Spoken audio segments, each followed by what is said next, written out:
to fill out or something? Oh, I'm usually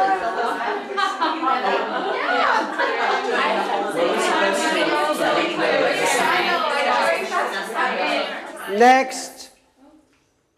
My name is Peter Oyston, and I'm a theatre director, television director, film director, and I have been involved in auditions and casting for a long time, too long. And the first thing I want to say, and the most important thing, is about casting, about auditioning, is how to deal with rejection. Why? Because almost as soon as you come in the door, the casting director, the film director, theatre director, they know what they're looking for. And in the first few seconds, they will size you up. So, they may be looking for someone taller, blonde, dark, short, someone with a gnarled face. You don't know that. So, you go home and you think, yes, I've done a really good audition, and then the agent or the company rings up and you get a rejection. And you feel it personally. But it's not personal. That's the business. That's the situation you're involved in. So rejection is not a rejection of you. They are looking out for the person. They want that person. Let me tell you something. I used to have a theatre company in the north of England, and it was a touring company. And I was casting, auditioning, and I auditioned this young actor, almost about the same age as myself, and he said his name is Steven Berkoff, and he gave a fantastic audition, powerful, but these burning eyes and the kind of power with which he delivered the audition and then a little chat afterwards, I thought, he's wonderful, but is he good for the touring company? Will in fact his volatile, strong personality, will that be at odds with the ensemble that I was trying to create? So I rejected him. I rejected Steven Berkoff. Forgive me, Steven. Deeper here. Oh yes, that's me. Good luck. Thank you.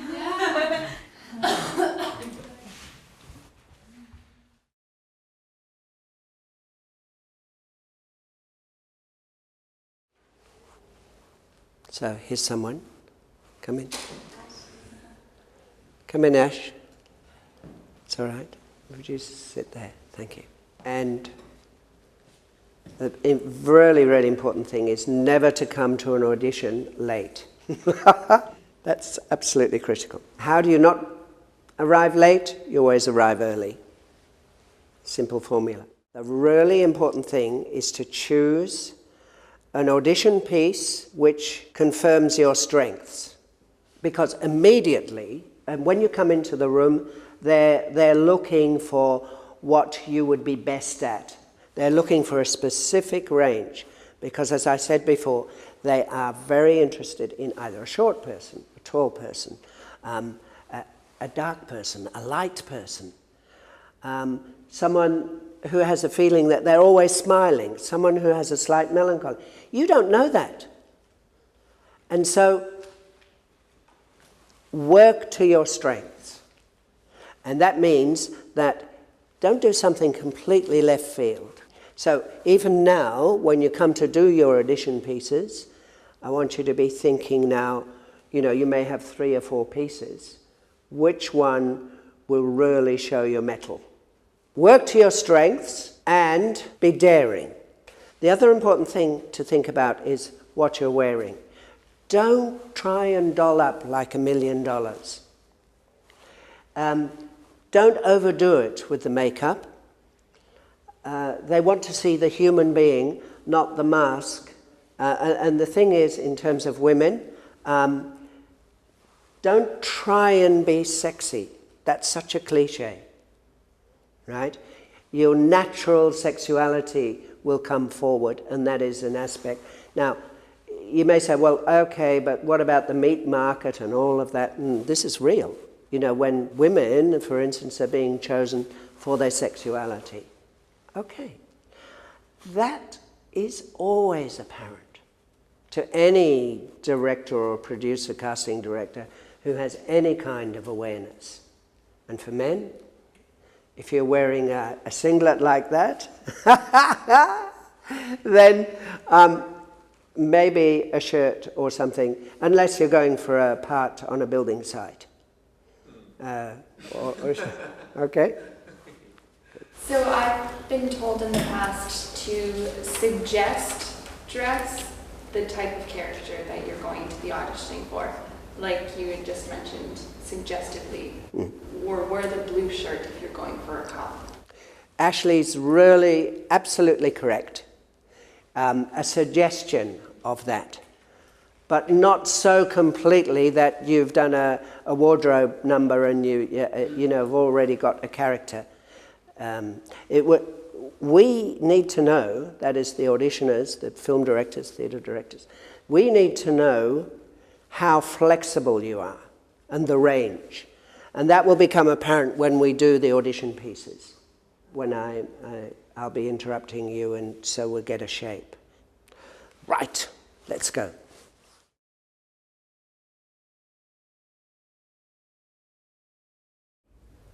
When I was a little girl, I loved.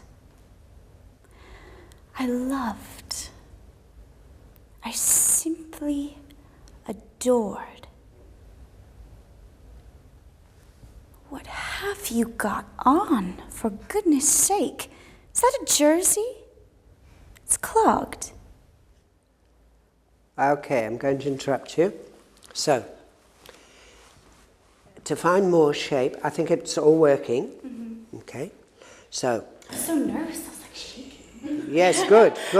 The thing is about nerves is what it is, the adrenaline, yeah? Mm-hmm. And what the adrenaline does usually, it slows you down. Mm-hmm. Because it's like, I have to stay here, I can't, fight or flight. I can't flight, I can't run. So I have to stay, so I must fight. How can I fight? I can only fight through this. So you've got to control. Yeah. The way to actually use that adrenaline is to turn it to your advantage. And the whole thing about Pinter is that there's an undercurrent of violence. Mm-hmm. And it's the setup which is not paid off except in your imagination. Mm-hmm. So for instance, when I was a little girl, and already in the pauses, it's the potency of those pauses that will make the audience go, what happened? Was she a Lolita? Was it pedophilia? But anyway, something violent. Mm-hmm. Pinter lived in this London situation of East End violence. Make a decision about how you're going to manipulate with a cold, ruthless violence. Have you ever stopped a woman? Sure, you must have been quite attractive once. Not anymore, of course. You've got a vile smell. Okay, so that's the first bit of violence, you see. So, seductive, and then what about you?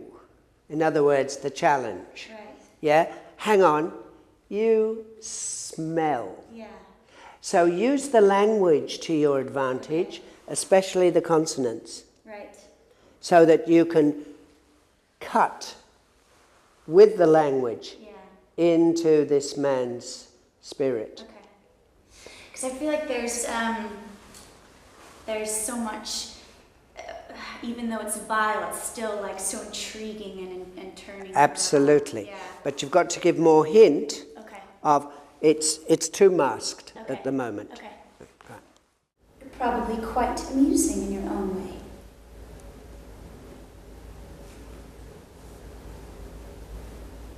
Tell me all about love. Okay. I'm going to interrupt you again. And the pauses must give the feeling that this is going somewhere that's in such dangerous territory. And could you find a way of moving, and maybe use some kind of animal? Okay. And embody yourself with that animal, but it's completely disguised, right? It's your secret. Right. And so that it has an inexorable feeling of moving forward to some dangerous act. So, for instance, I was watching, because I work with him quite a lot, Bob Hoskins the other night in Mona Lisa, and he won the, I think it was the Golden Palm Award at the Cannes Film Festival for that. And the women in that film had this kind of quality you're talking about. And work on this, and if I was casting that film, then you'd be a contender, okay? But it just requires more manipulative, and I think you could try that through an animal. Okay. Find different paces. At the moment, you've got the same pace all the way through. Okay. And so it started to become predictable. Okay? Now, the pauses are important, but they only are important because of the pace between them. Right. And so, yeah, and then they started to become less and less potent. Right. So I can imagine you exciting this guy, and so you getting off on exciting him, so that there's a kind of an empathetic acceleration of, and then you manipulating him in such and such a way. Okay. But at the moment, the pace, yeah, okay. Darkness, growing, something organic, alive, and there was just no way to get through it.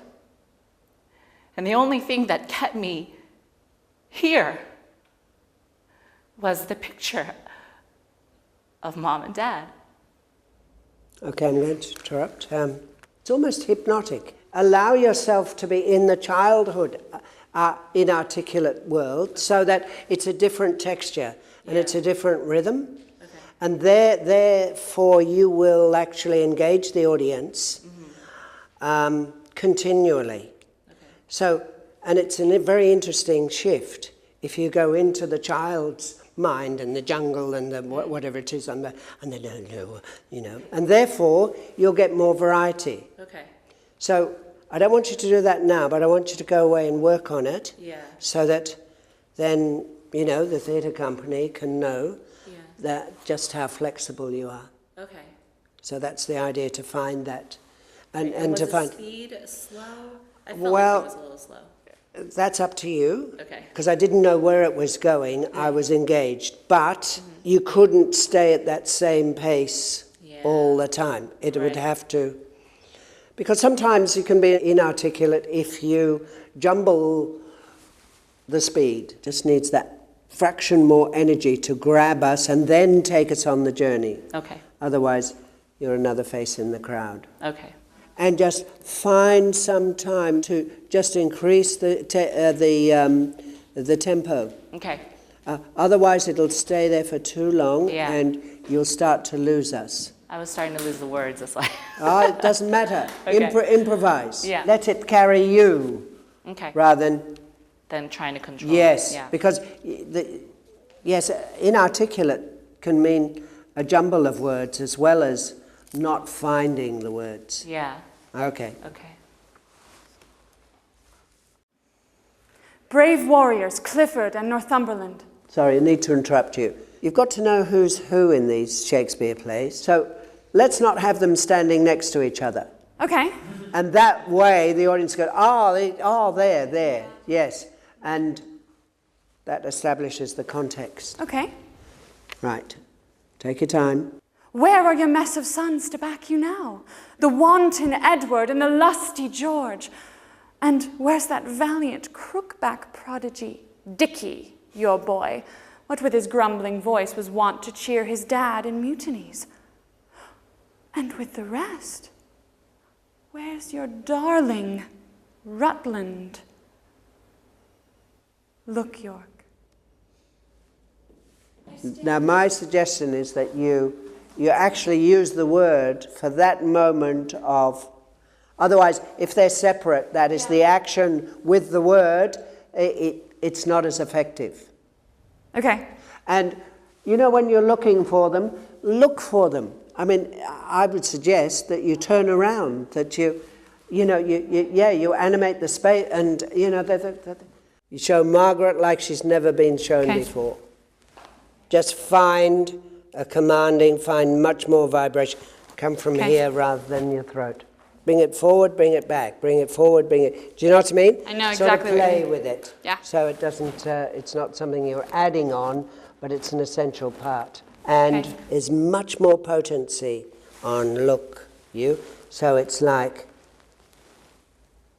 this will really bring these people to their knees. Yeah. This is your family. You know, this is the one chance, as it were. Find that strength of vibration. I hate the more, and it is thought abroad that twixt my sheets is done my office. I know not if it be true, but I, for mere suspicion in that kind, will do as if, for surety, he holds me well. The better shall my purpose work on him. Cassio is a proper man. Let me see now, to get his place and to plume up my will in double knavery. How? How? Let's see. After some time to abuse Othello's ear that he is too familiar with his wife, he hath a person and is more disposed to be suspected, framed to make women false. The more is so far free and open nature that things men own as that, but seem to be so unwill as tenderly be led by the nose, as are. I have it. It is engendered. Okay, I'm going to stop you there because all that preamble is to work out this happened, that the more that he's already been to bed with my wife, I have it. Mm-hmm. So the first section, I'm not saying it's too confident, but what I'm suggesting to you is that there isn't the struggle of how do I sort out Othello? How do I deal with him? I hate him, this, that. And then, all leading to, so it's the setup, and then the payoff comes. I have it. So, could you find the textures of... Yes. The other thing is this, that the first line is critical, because you are Spanish, and you're using the English language, and not even the English language, but the Shakespearean language. What happens is that we, the panel, we tune in very quickly. But if you miss us at the beginning, then it takes us time to catch up. So, my suggestion is when you turn, find your image of Othello. That will grab us, intrigue us, take us to you through the laser beams of your eyes, and then at first it finishes on purse, doesn't it? Yes. And that's the money. So there's something about, maybe he's a general and he's got more money than you, I don't know. But catch the clarity of that first line, and then you can take us anywhere. And I want you to emphasize every consonant. So just sharpen up, because there are so few consonants in the Spanish language, I want you to just, and there are so many in the English language, then you have to make an adjustment. Okay, have a go at that. Most days I wish I were a British pound coin instead of a girl. Everyone would be so pleased to see me coming. Maybe I would visit you for the weekend and then suddenly, because I am fickle like that, I would visit the man on the corner shop instead. But you would not be sad to see me go because you would be eating a cinnamon bun or drinking a Coke and you would never think of me again. We would be happy. Like lovers who met on holiday and then forgot each other's names. Okay, now you're in business. Yeah. This is the basic idea, that you're daring and you find a shape, you find a context, and then you show the panel that you can go anywhere with this. Yeah. That you have, and this is the key thing here, that you create the illusion of spontaneity. Yeah. Because that's what they'll be looking for, not only in the theatre but for film as well. Mm-hmm. So the illusion of spontaneity. So what helps there are expletives. So like a sigh, a groan, a laugh. What were you saying about expletives and... Expletives, I mean a sigh, a groan, or a or a laugh. Okay. Different textures. All right. And that will give the illusion of spontaneity. Could you allow her to be more eccentric? Sure. Simply because this is really about money, and there must be something about, all right, it's about immigration, but, but it's also the choice of money. What's the metaphor there, do you think, for her? Well, money's the answer for everything. Right. But I'm not getting that. Okay. So, even if you were to develop that and try and bribe or infer that you might bribe, and then just like two lovers on holiday, so the different kind of bribery there, perhaps sexual even. Mm-hmm. So you're desperate, and I haven't got that yet, that you're desperate to stay in the country. Okay. So try and size the immigration officer up first. And then, now what course will I take? Okay. Yeah. And try and outwit and manipulate. So what I'm asking you to do is find more intention and manipulation. And that, I'm sure, will make it more interesting. Did my father strike my gentleman for chiding of his fool? Aye, madam. By day and night he wrongs me. Every hour he flashes into one gross crime or other. Say I am sick. If you come slack of former services, you shall do well. Remember what I have said, and let his knights have colder looks among you. What comes of it, no matter. Advise your fellow so. I would breed from hence occasions, and I shall, that I may speak. Okay, I'm going to interrupt. Okay, she's very dangerous, isn't she? Because she's a killer. Could you, to increase that danger, could we find the other text?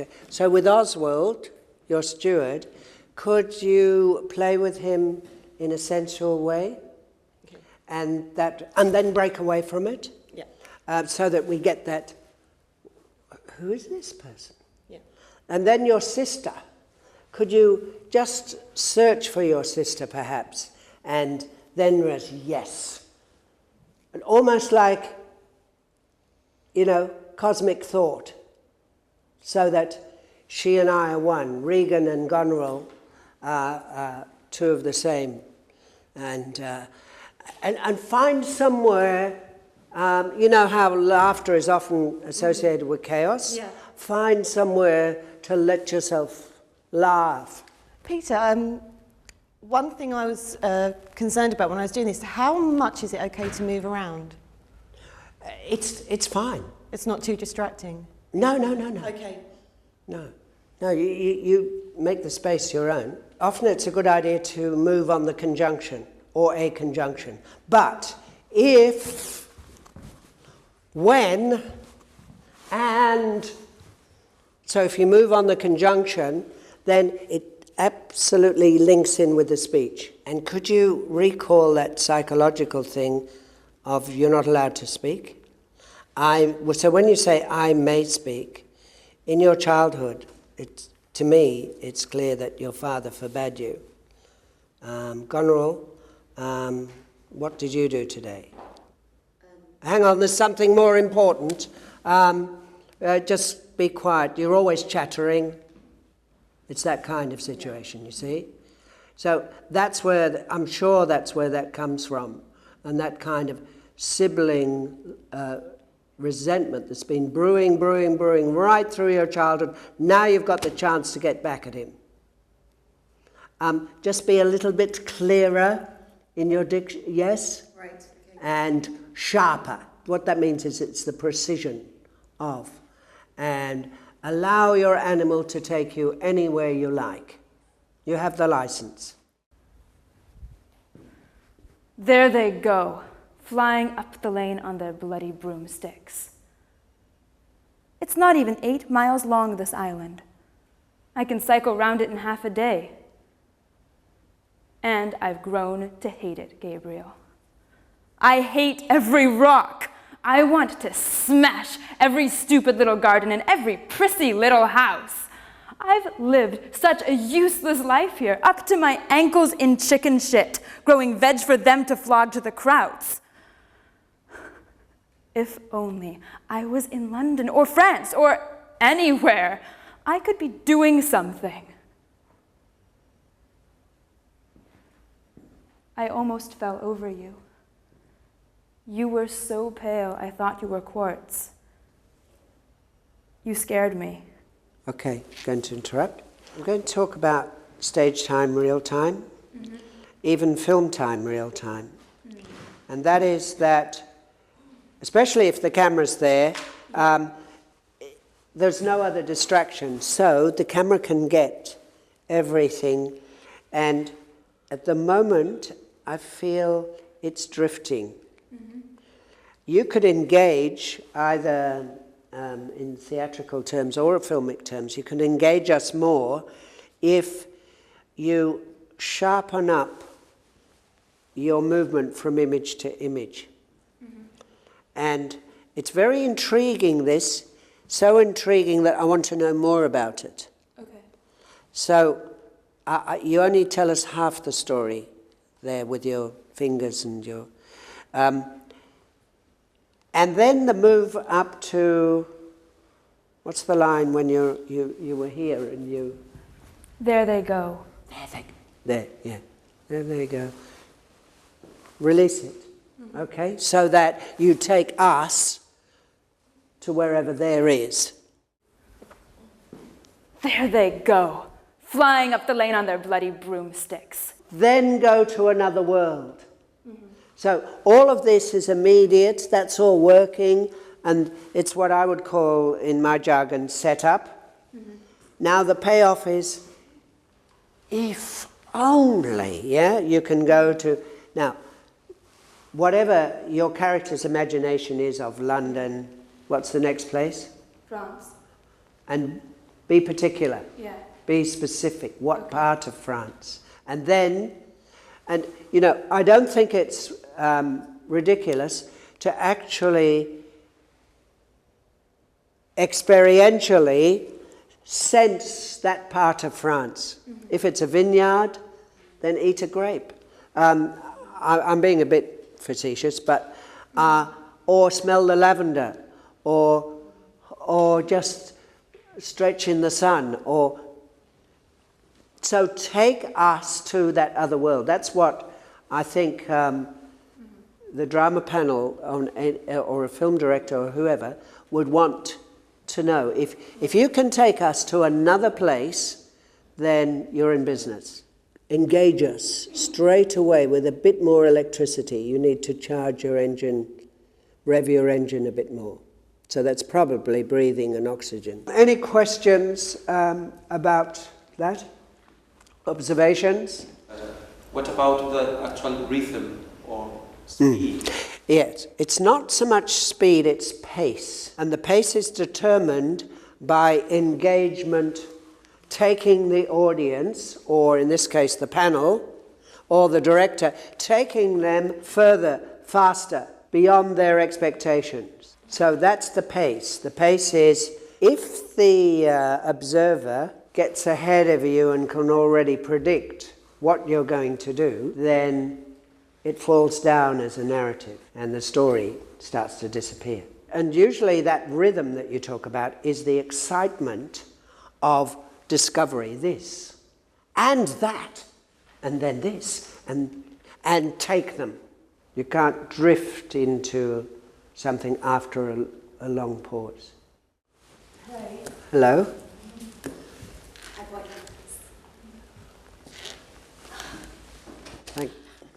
Thank you very much. It's not for you, it's for me. That's very kind of you. It's for both of you. I just found it in the street, isn't it amazing? And I just thought I'd bring it in. Thank you very much. So what are you going to do today? I'm doing an Australian piece.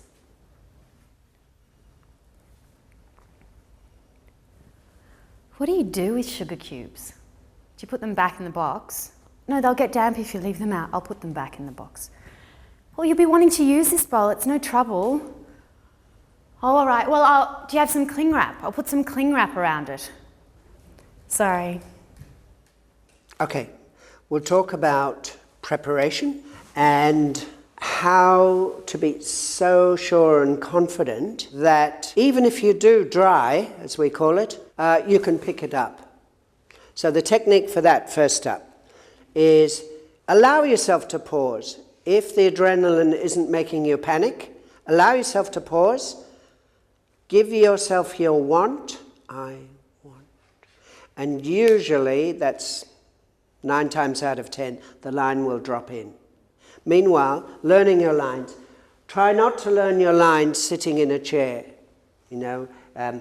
Get up, move around so that the lines are part of your body movement, so that they're integrated into your whole being. Yeah? And with the rose, that some people can misconstrue that. There are some sleaze artists out there who will take that as a signal for, you want some kind of special way of getting into this part. I'm not saying that the casting couch is still alive, but it's certainly not dead. So be careful. It's a lovely gesture, but I would give it to the panel after the audition. Yeah. If you feel you want to be generous and caring in that kind of way, innocently so. So. I'm just saying, she didn't have a will. Did you know she didn't? No, let's not talk about it now. Shouldn't talk about it now. It's just kind of funny, isn't it? I mean, lawyer, you think she'd have a will.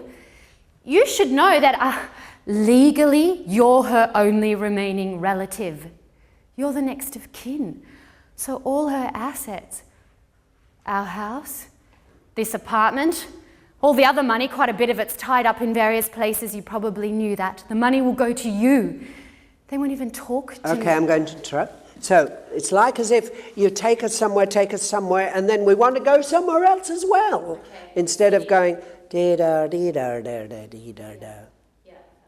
Does that make sense? It's on the same. Okay. Yeah. All right. So without thinking about it too much, let yourself go on impulse, and even in this tense situation of an audition, if you can do that, then I'm intrigued to see where that's going to go. Make the hands specific and the clarity through the consonants, yeah? Yep. My troubles all began a year ago. We used to have a beautiful old green Buick, the green latrine. I'm not allowed to drive it anymore, but when I could drive it, the last time I drove it, I drove into Manhattan, and I drive down Broadway to the crossroads of the world, and I see a scene you wouldn't believe in your wildest dreams. 4 corners, 4 people, 1 on each corner, all waving for taxis. Cardinal Spellman, Jackie Kennedy, Bob Hope, President Johnson, all carrying suitcases. Okay, I'm going to interrupt you.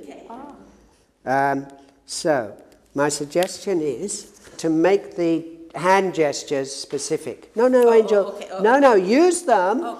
But because your energy wants to go there, but you, for instance, with the Buick, touch the Buick. Oh, yes. Let's see, yeah. Beautiful old green Buick. And where do you end up? Make them even more specific. Okay, yes. And I'm not saying you should do this, like turn the key or touch the steering wheel or adjust the mirror or, you know, find the specificity of these things because you want to do it carrying, Suitcase. yes, rather than, So that's all about, and some of those suitcases are heavier than other, or whatever. So the more inventive you can be with your hands, because they want to, I mean, otherwise I would usually say find an object, you know, I mean, that's the old Stanislavski technique, isn't it? Find an object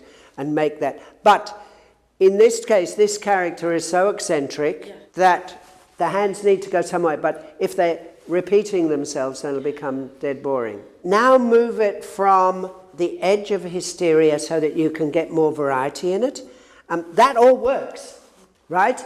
But when you'd have a different attitude to Cardinal Spellman, to Jackie Kennedy, so it doesn't become what I call attitude acting.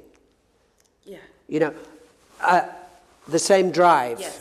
So fine then, so you've solved the issue of the hands, making them specific, and it's a wealth of difference. Yeah. And so now go for the variety of textures. Yeah. So whoever these people are and your relationship with them.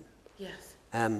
It can go then into a very intriguing kind of imaginative space. I want you to push the Buick over the bridge. Okay, yes. I want you to, have a bit of a conversation with President Johnson and Cardinal Spellman and maybe wipe the blood from the nose of Bob Hope or whoever it is.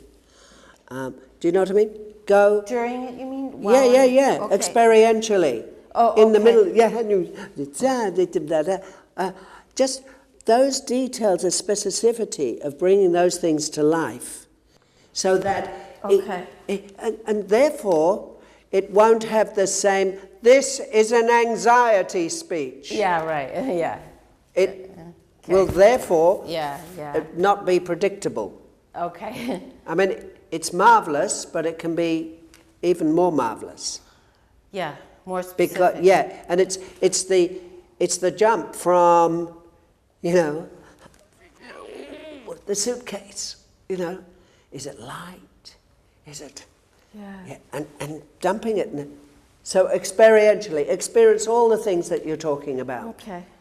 At any kind of speed you like. Okay. And then you'll take us to a completely other world rather than being outside it. Okay. I'll tell you another story. There was a young actor came in and he had these amazing imaginative eyes. And he was so excited about what was happening, what the idea of and the plays. And his eyes were all, and you could see his eyes burning. His name's Bob Hoskins. Now, I think that was probably his first job. And I thought, he'd be fantastic for the company. So, he was accepted because, and I've really learned from Bob over that year that he was with the company, how to place imagination in space. This image, that image. So, for instance, when he made that film, Roger Rabbit, he did all the sequences without the animation. The animation was put in afterwards, but he was relating to everything that was going on without the animation because of his imagination. So in these auditions, you must release your imagination if you want to capture the attention and the engagement of the casting director or the theatre director.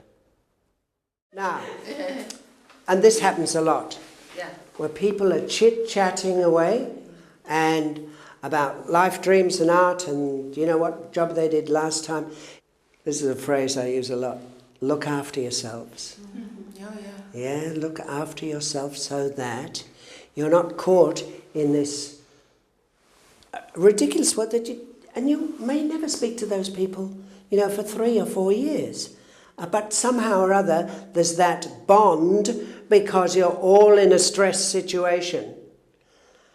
But it's not a real bond. So, work on your own pace, in your own way, with your own transformation techniques so you are prepared. So when suddenly the director comes forward and says, it's deeper here, is Larissa here, then, and then you're not ready. Or you are ready. That's the deal. Now, I want to tell you another story. To a certain extent, you have to be daring. Now, there was a friend of mine from way back, Barry Humphries, who you would know probably as this character, Dame Edna Everage. And Barry was searching for a way of getting into the London scene. I think it was in the 1960s. And he gate crashed an audition.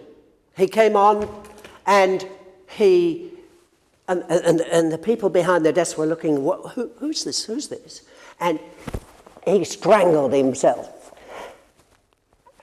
And he collapsed. And then he was so embarrassed with what he'd done, he ran away. They chased him down the street. They got him, and he got the part. I think of something in Oliver, the musical Oliver. But not everyone is Barry Humphries. And not everyone is so wildly daring as that, but you have to be daring.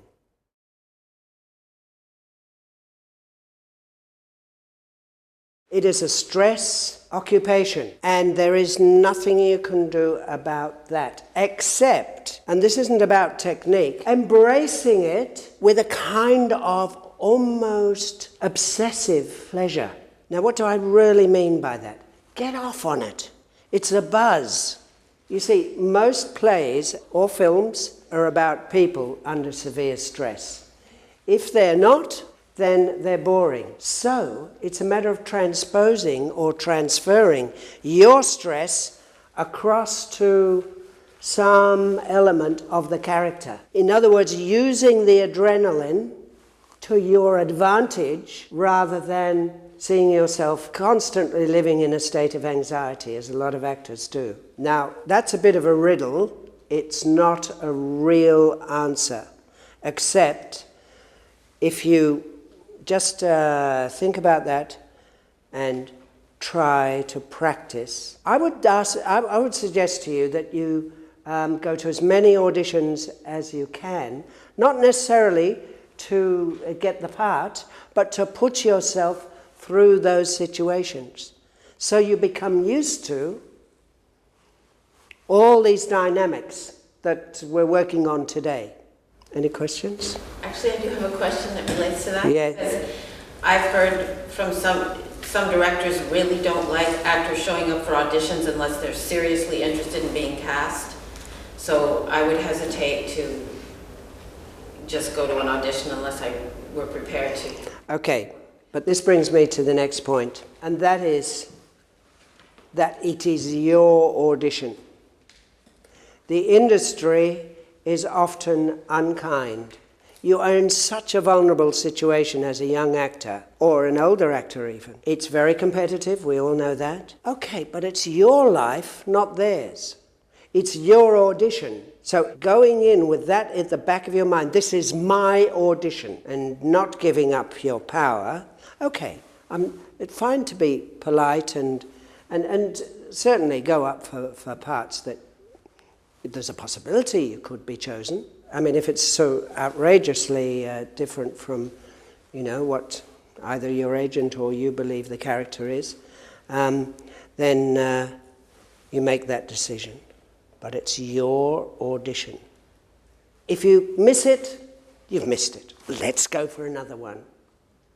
You know, there'll be another one sometime and it'll be yours. Now, also at the end of the audition you can say, how did I go? If they don't want to talk, if they're desperately busy, they've got 100 people, they'll say, in a brief way, they'll say, oh, you went well, or this or that or that. Most times, management or directors will be generous enough to say, look, I think you could work on da-da-da, or something else. Or is it always appropriate to ask for feedback like that? If you need it, you have every right to ask for feedback. You know, there are some people who just go out having no idea what's gone on. And, you know, with a lot of drama schools in the UK, or I believe in America, you often don't get any feedback. And that's strange because, you know, often you have to pay an audition fee. I've always given actors, because I know, you know, I just feel for what an actor is going through. I've always given the actor time afterwards to say, quite bluntly, because little shocks are often a good learning process, what did or didn't work.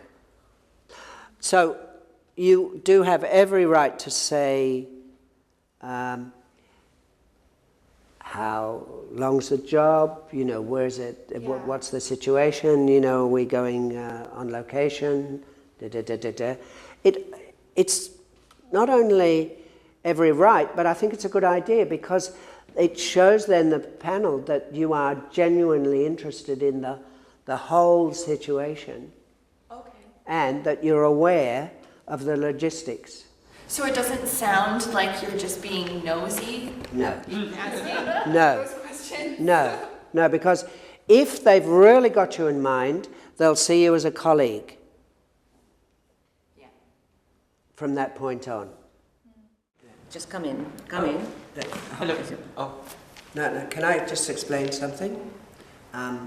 That if you put your hand out first, I know it's the enthusiasm and sometimes it's nerves, sometimes it's simply you wanting to make a connection with the panel, but it's best if you wait until they acknowledge you. So that's just a protocol of the procedure. So that's a good thing to know. All right. Yes. Okay. Right. I mean, the thing about props is one prop like that, it's really, really useful. Obviously, you've thought about it and it's intriguing. I just did an audition once with a woman who, I think it was for Look Back in Anger. She brought in an ironing board and I plugged it into the plug and started ironing the clothes and was ironing. Oh, the iron wasn't hot enough. You know, and then the monologue, and we're all sitting there for about 3 or 4 minutes while she adjusted her apron, and, you know, and the ironing board, of course, didn't, you know, click first time, so it fell over, and you know, that was too much. But this is good. This is good. I was just wanting to ask a question. You've said there are certain rules, and then you told the story that Barry Humphries broke all the rules, and then he got the part. Yes, but he didn't break all the rules. What he did, he broke them beyond even what we would expect to be common sense. He demanded that the panel move into his world. Sorry, attitude acting?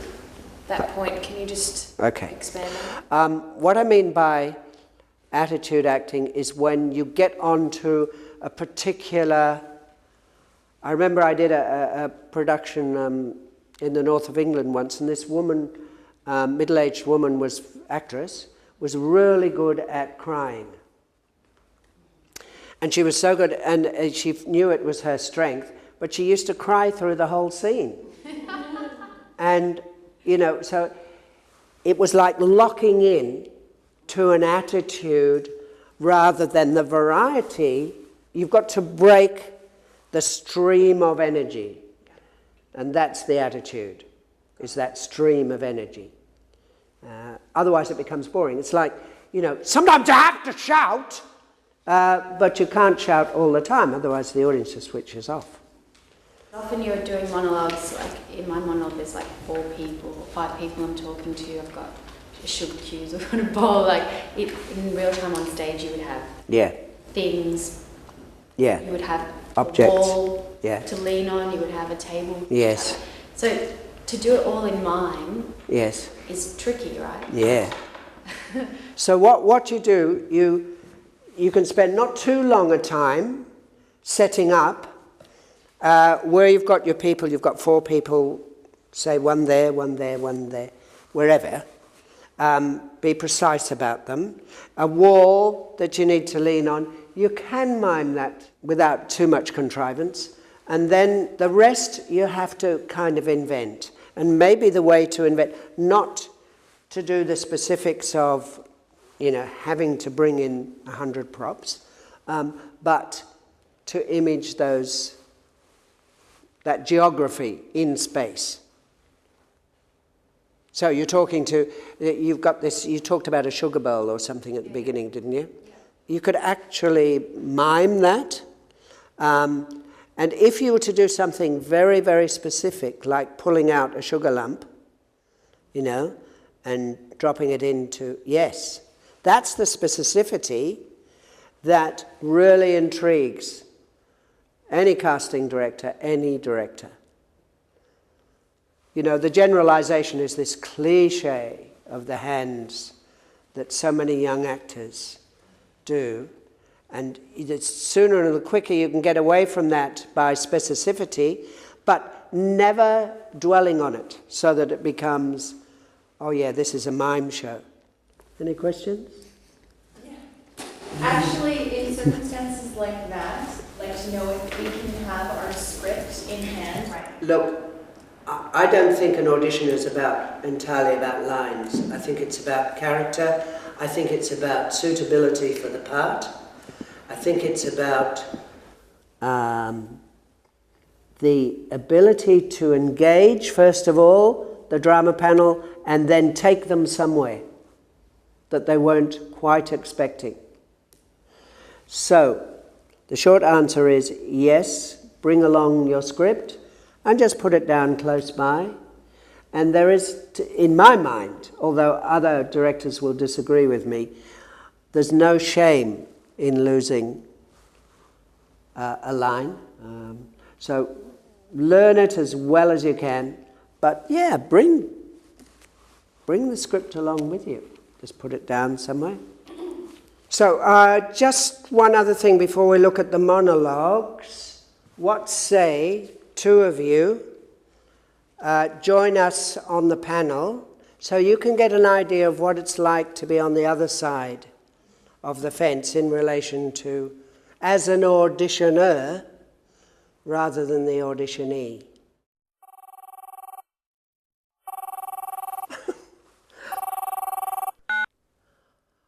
One thing, don't go into the audition without turning your phone off.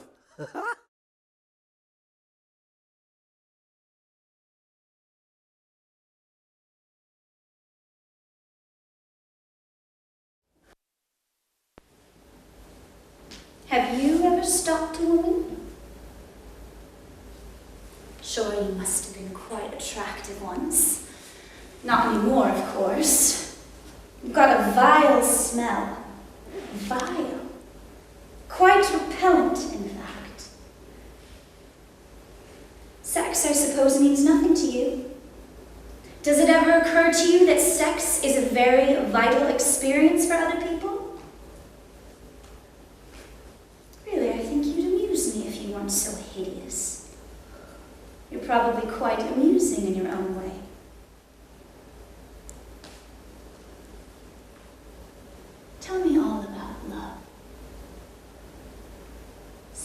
to me of love. God knows what you're saying at this very moment. It's quite disgusting. Do you know, when I was a little girl, I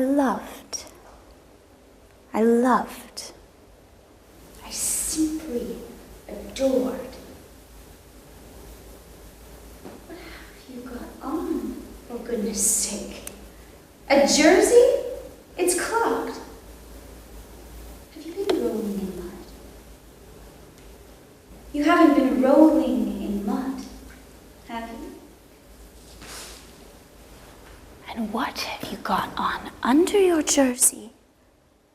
Let's see. I'm not going to tickle you, am I? No? Good. Is that a vest?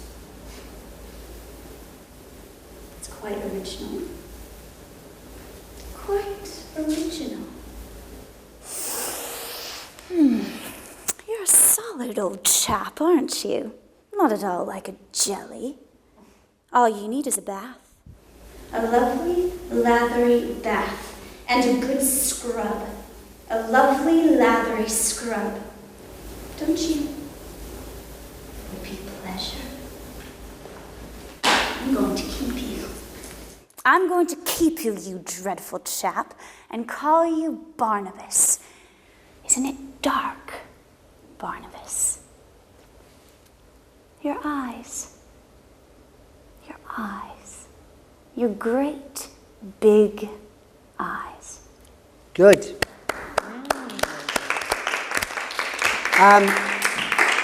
Do you realize why that was much better than the first? Yeah. Yeah, and I still think you need to work a little bit more on pace. Okay. Yeah, but it's captivating, and it holds us.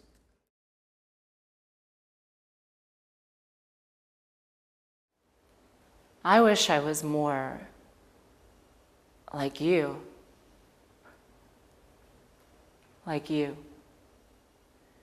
You seem so clear about things. Whereas I'm just so, I mean, even to myself, I'm just so inarticulate. Some nights I lie awake and I go over the things that I've said confidently. The things I've said confidently, and they just fall to pieces. And where there were words, there's just now this feeling of impossibility, like there's no way through it. And I used to feel this way when I was a child. Not a childish feeling. Well, maybe. But I used to see it in my head as jungle. Around me, surrounding me, some darkness growing, something organic and alive. And there was no way to get through it, and the only thing that kept me here was the picture of Mom and Dad. And I know that things aren't perfect, that they weren't perfect back then, but I felt just lying in my room, feeling that they were there outside, and there was a kind of warmth to them, a sense of love. And inside that, I felt loved. And I know that I'm not a kid anymore. And no, but I still want.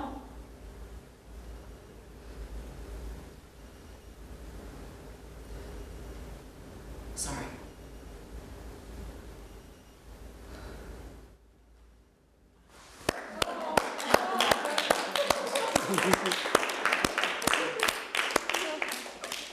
Well, you're in business too. You're in business. What a marvelous piece.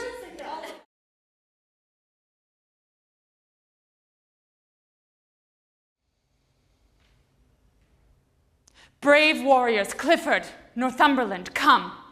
Make him stand upon this molehill here, that rotted mountains with outstretched arms, yet parted but the shadow with his hand.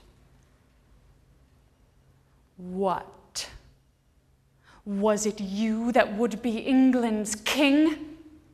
Was it you that revelled in our parliaments and made a preachment of your high descent? Where are your massive sons to back you now?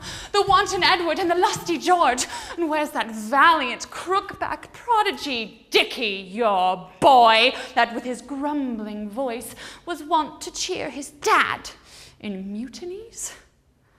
Or, with the rest, where's your darling Rutland?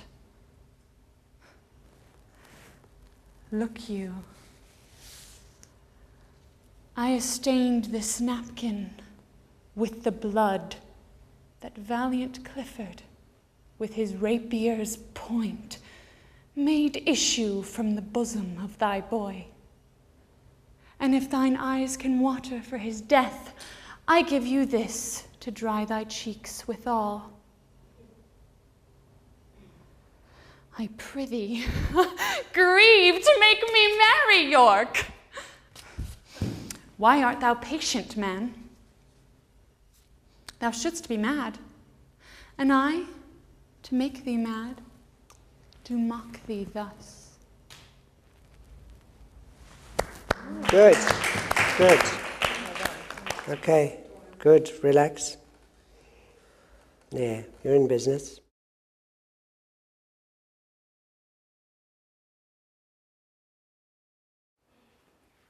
Thus do I ever make my purse. For I, mine own gained knowledge should profane if I would time expend with such a snipe, but for my sport and profit. I hate the more, and it is thought abroad that twixt my shit his down my office. I know not if it be true, but I, for mere suspicion in that kind, will do as if for shorty. He holds me well. The better shall my purpose work on him. Cassio is a proper man. Let me see now to get his place and to plume up my will in double knavery. How? How? Let's see. After some time to abuse Othello's ears that he is too familiar with his wife, he had a person, and as smooth is supposed to be suspected, framed to make women false, the more is of a free and open nature that things men honest that but seem to be so, and will as tenderly be led by the nose as others are. I have it is engendered. Hell and night must bring this monstrous birth to the world's light.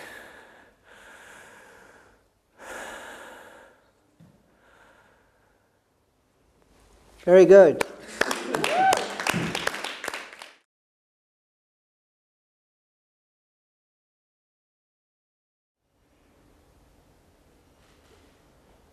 Most days I wish I were a British pound coin instead of a girl. Everyone would be so pleased to see me coming. Maybe I would visit you for the weekend and then suddenly, because I am fickle like that, I would visit the man on the corner shop instead. But you would not be sad to see me go, because you would be eating a cinnamon bun or drinking a Coke and you would never think of me again. We would be happy, like lovers who met on holiday and then forgot each other's names. A pound coin is free to travel wherever it feels it will be safest. It can cross deserts and oceans, and it can leave the sound of gunfire and the bitter smell of burning thatch behind. When it feels warm and secure, it will turn around and smile at you.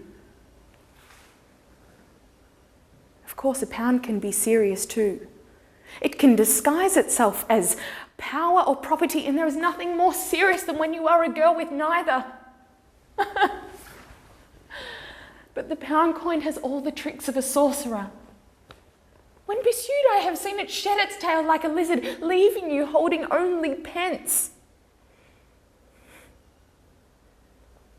And when you go to seize it, the pound coin can perform the greatest magic of all, and that is to transform itself into not one, but two identical green American dollar bills.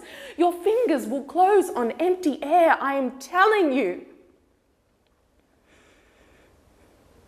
How I would love to be a British pound coin. Now you're in business. So it had shape, had variety, had difference, and we didn't know where it was going, and then we gradually revealed.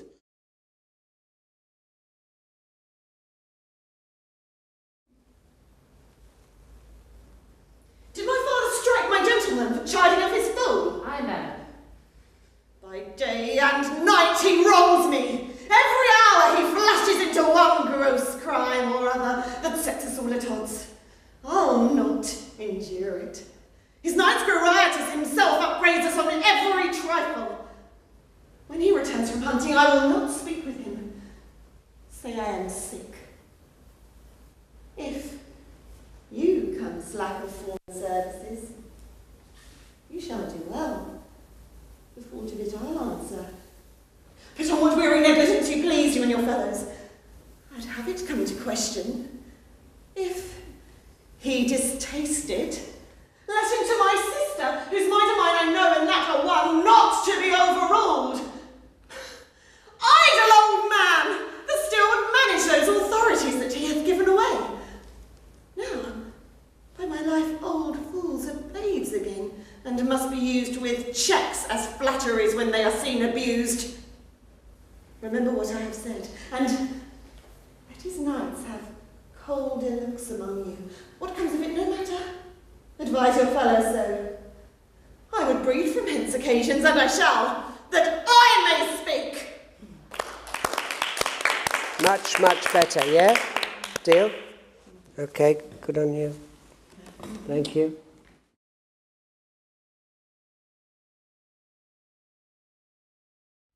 Wicked old bag, what's she done to you? There. This is what happens when I leave you. I'm sorry. I had to get some sleep. There they go, flying up the lane on their bloody broomsticks. It's not even 8 miles long, this island. I can cycle round it in half a day. And I've grown to hate it, Gabriel. I hate every rock. I want to smash every stupid little garden and every prissy little house. I've lived such a useless life here, up to my ankles in chicken shit, growing veg for them to flog to the krauts. If only I was in London or France or anywhere, I could be doing something. I almost fell over you. You were so pale, I thought you were quartz. You scared me. I was out celebrating my anniversary, you see, in the minefields. 3 years to the day since I came here as a bride. Guernsey is one of the island jewels of Europe, he'd say. They'll love you there. And he'd look at me and laugh. I loved his laugh. When we first I shouldn't tell you. Lily's my Jew girl, the first thing he said. And he gave me this great long kiss right in front of her. It was like he was... Still, 3 months I had with him, that's all. I can hardly remember it now.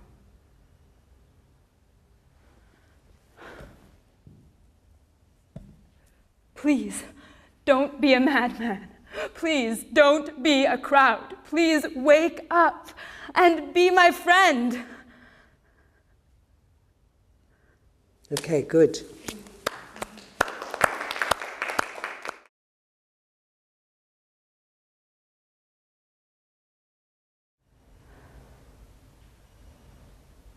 do you do with sugar cubes? Do you put them back in the box? No, they'll get damp if you leave them out. I'll put them back in the box. You'll be wanting to use this bowl. It's no trouble. Or do you have some cling wrap around? I'll just cover the bowl. I'll put some cling wrap around it. And she didn't have a will. You know? It's true, I'm just saying. It's kind of funny though, isn't it? I mean, lawyer, you think she'd have a will. You should know that legally, you're her only remaining relative. You're the next of kin. So, all her assets, our house, this apartment, all the other money, quite a bit of it, is tied up in various places. You probably knew that. The money will go to you. They won't even talk to me about it because I'm not her next of kin. Do you know that? About the money? No? Let's not talk about this now. We never talk about anything now, do we? We sit in silence and think of clever ways to be awful to each other. Or we do nothing.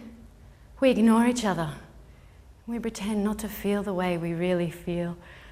We think we'll be here forever.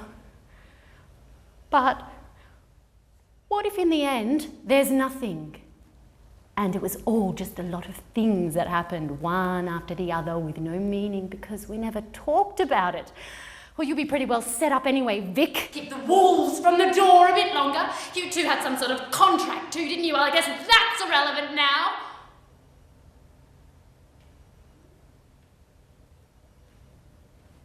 Oh, I shouldn't have brought it up.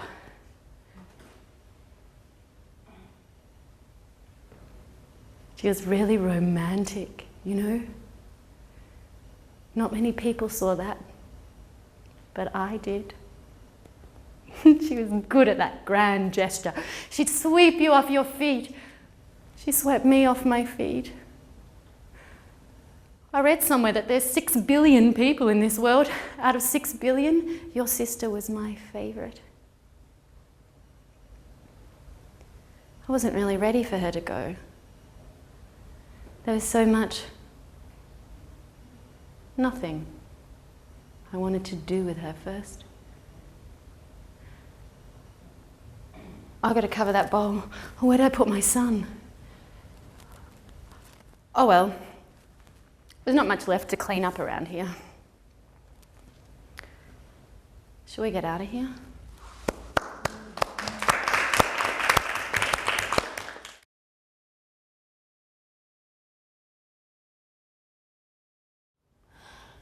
My troubles all began a year ago.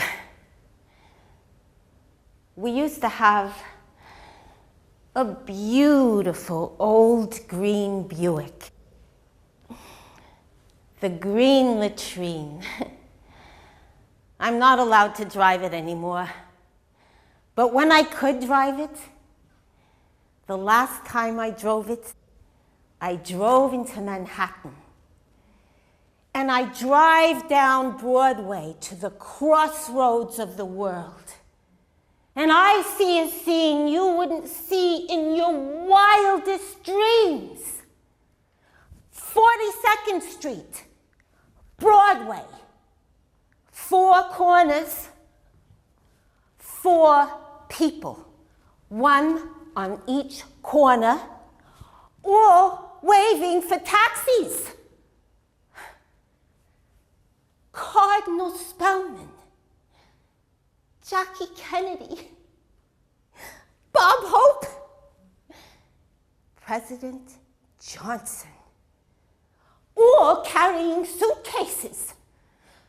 I stop in the middle of the street, in the middle of Broadway, and I get out of my green latrine and I yell, "Get in! I'm a gypsy cab. I'll take you where you want to go. Don't you all know each other? Get in!" They keep waving for cabs. I run over to President Johnson and grab him by the arm. And I pull Jackie Kennedy into the car. And John, who I didn't see, starts crying. And Jackie hits me. And I hit her. I grab Bob Hope and I push Cardinal Spellman into the back seat, crying and laughing.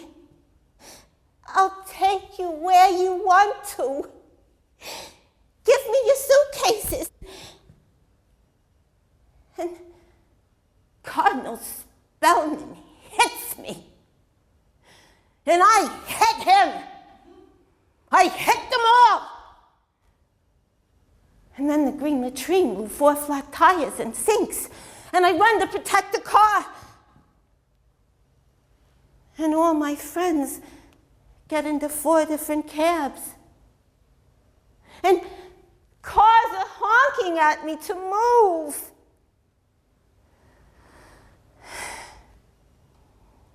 I push the car back over the bridge to Queens. You're asleep. I turn on Johnny Carson to get my mind off.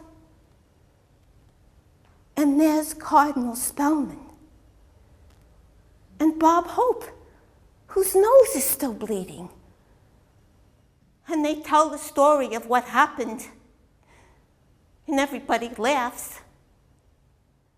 30 million people watch Johnny Carson, and they all laugh. At me. At me. I knew those people better than me. You! Ronnie! Why can't they love me? And then it began to snow. And I went up on the roof. Is that better? Yes, it is better. Yes. And when you see the DVD, you'll know why. Okay.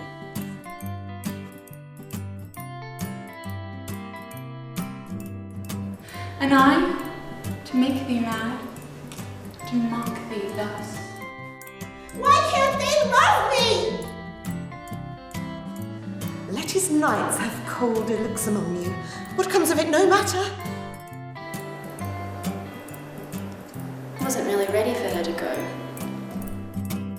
And I know that I'm not a kid anymore. And no, They'll love you there, and he'd look at me and laugh. I love this laugh. And when you go to seize it, the pound coin can perform the greatest magic of all, and that is to transform itself into not 1, but 2 identical green American dollar bills. I have it disengendered. I'm not going to tickle you, am I? No? Good.